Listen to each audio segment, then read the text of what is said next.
Shine परिवार के आप सभी कस्टमर, सभी एसोसिएट, आप सभी को Rashid Naseem, chairman shine group का प्यार भरा नमस्कार। साथियों, आज 1 जनवरी 2025 का दिन मेरे लिए ऐसे बहुत महत्वपूर्ण है क्योंकि आज मेरे वादे निभाने का दिन है। और मेरे पहले वादे में मेरे 100 कस्टमर की लायबिलिटी उतारने का जो मेरा संकल्प था, मेरा प्रण था, उस पर पूरी तरह से मैं बिल्कुल कामयाब होकर बैठा हुआ हूं। और आज शाम तक मैं आपको ये खुशखबरी भी दूंगा और आशा करता हूं हमारे एसोसिएट्स ने अगर हमें सहयोग दिया तो मैं कल तक आपको इस ग्रुप के ऊपर उन सभी कस्टमर्स की लायबिलिटी के साथ डिटेल लिस्ट भी भेज दूंगा कि वो कौन कौन से कस्टमर, इनकी क्या लायबिलिटी थी, और आप चाहें तो उन्हें सत्यापित भी कर सकते हैं, वेरीफाई भी कर सकते हैं।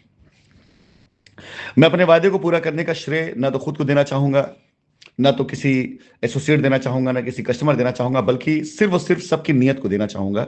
हमारी नीयत थी पूरा करने की, एसोसिएट ने सहयोग किया, कस्टमर विश्वास किया, तीन चीजें मिल करके आज इस कगार पर हमें लेकर आई जहां पे हम 100 कस्टमर की लायबिलिटी को आज खत्म करने के लिए बिल्कुल तत्पर तैयार बैठे हुए हैं। देरी नहीं कह सकते, लापरवाही कह सकते हैं, या ये कह सकते हैं कि थोड़ा सा लोग कंफर्ट हो गए हैं कि मुझे अभी तक लिस्ट प्रोवाइड नहीं कराई गई है किन किन कस्टमर को ये जो उनकी लायबिलिटी उसकी चीजें प्रोवाइड करानी, क्योंकि उस हजारों की लिस्ट में मुझे पहले 100 चुनने हैं और 100 में भी मुझे उनको पहले चुनना है जो हमारे एसोसिएट्स को पूरा सपोर्ट दे रहे हैं। अब मैं आ जाता हूं दूसरी बात पर जो सबसे ज्यादा महत्वपूर्ण है, सबसे ज्यादा जरूरी है। आज मैं एक एक मुद्दों पर एक एक मैसेज डाल करके अपनी वॉइस रिकॉर्डिंग और अपने टेक्स्ट मैसेज जरिए आपको मैसेज दूंगा। शुरुआत मैं करूंगा अमित कुमार गौतम से। ये सबसे आखिरी में आया मुद्दा है, लेकिन आज की तारीख में सबसे पहला मुद्दा बन चुका है जो कंपनी की सारी लायबिलिटी और सारे कंपनी पर लगाए गए आरोपों को बिल्कुल पूरी तरीके से खत्म करता है। इस रिट का मकसद क्या था, क्या नहीं था, मुझे नहीं पता, लेकिन इस रिट ने मुझे बहुत बड़ी ताकत दे दी है। मुझे साबित नहीं करना पड़ा कि झूठ क्या है, सच क्या है, बल्कि झूठ ने खुद आकर के अपने आप को साबित किया कि हाँ देखो, मैं झूठ बोल रहा हूं और मुझे ध्यान दिया जाए। अमित कुमार गौतम के रिट में maximum client, maximum claim, maximum language, इन्हीं बातों का सबसे बड़ा प्रूफ है।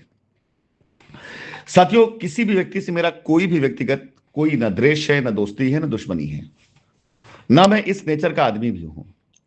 मुझे एक व्यक्ति या कुछ लोगों के लिए नहीं, बल्कि मुझे पूरी कंपनी के लिए, पूरे कस्टमर के लिए काम करना है। तो मेरे लिए सबका लेके चलना मेरे लिए बहुत ज्यादा जरूरी, आवश्यक है। साथ ही साथ अमित कुमार गौतम के रेट कुछ बोलने से पहले मैं बता दूं कि आप एक बात को ध्यान रखिए, अगर आपका इस कंपनी में लाख से लेकर के करोड़ रुपए भी आया है तो जितना पैसा आपका आया आपकी टेंशन उतनी ही है। आपने 1 लाख दिया हो, 10 लाख दिया हो, 50 लाख दिया हो, आपकी टेंशन उतनी है।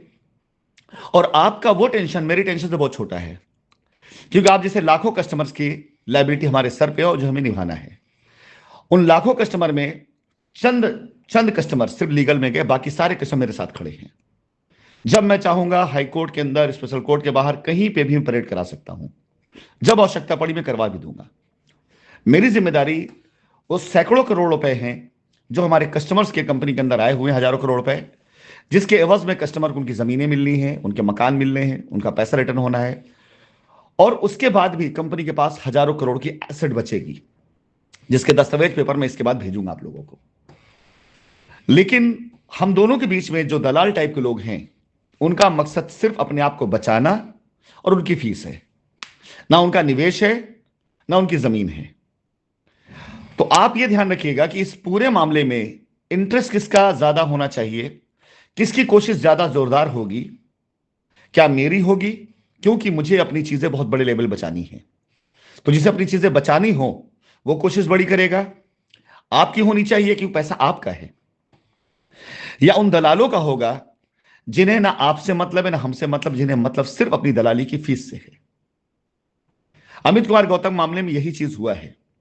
ये 3 पॉइंट जिसे मैंने चिन्हित किया है, आप पढ़े लिखे हैं, इसे पढ़िए। गूगल में जाकर के आप इसका ट्रांसलेशन भी डाल दीजिए, आपको पता चल जाएगा कि कितना बड़ा आपके साथ में इन लोगों ने खेल किया हुआ है, और ये खेल जो आपको पूरी तरीके से बर्बाद करने जा रहा है। Point number 14, we are doubtful on the maintainability of the present writ. यानी रिट को ही उसकी मेंटेबिलिटी पर अगर हाईकोर्ट की तरफ से जज महोदय का यह टिप्पणी है तो जाहिर सी बात है, आप समझ सकते हैं कि पहला सबसे बड़ा यही आपको आघात लगना चाहिए कि कोर्ट ने इसकी मेंटेबिलिटी पे ही सवाल खड़ा कर दिया। नंबर 2 पे आ जाते हैं कि बिफोर प्रोसीडिंग, इसके ऊपर जो है अगर आप जाए तो यहां पर यह दिया गया है कि हम डाउटफुल हैं कि पता नहीं ऐसा कोई केस है भी स्पेशल कोर्ट में पेंडिंग या नहीं। यानी कोर्ट यहां भी कंफ्यूज है। और 16 नंबर जो है वो सबसे ज्यादा खतरनाक है कि ऐसी स्थिति में कोर्ट ने ईडी को डायरेक्ट किया हुआ है कि इस मामले को बाकायदा जांच करे, इन्वेस्टिगेट करे, और डायरेक्टर लेवल पर उनसे स्टेटस रिपोर्ट मांगी गई है। इन तीनों पॉइंट्स को लेकर के अगर कोई समझदार व्यक्ति होगा, समझ सकता है कि इस पूरे पूरे मामलात को हम बिल्कुल डाउट में ला करके और इसको उड़ा सकते हैं। इन 3 पॉइंट पर मैं सवाल के जवाब दूंगा आपको, और वो पेपर वर्क में दूंगा मैं। इसके बाद यदि कोई कुछ भी कहता है, पेपर वर्क चीजें मांगिए, सिर्फ डॉक्यूमेंट्स में कि ये 3 पॉइंट्स का रिमूवल कैसे कराया गया, डाउटफुल जो किया गया उसका क्या रहा है स्टेटस। अब आगे कोर्ट ने जो मांगा है ईडी के डायरेक्टर लेवल से, उसमें क्या स्टेटस है। सिर्फ इन 3 पॉइंट पर आप सवाल करके इसका स्टेटस मांगिए। बाकी मैं क्या कहता हूं, दुनिया क्या कहती, इससे मतलब नहीं।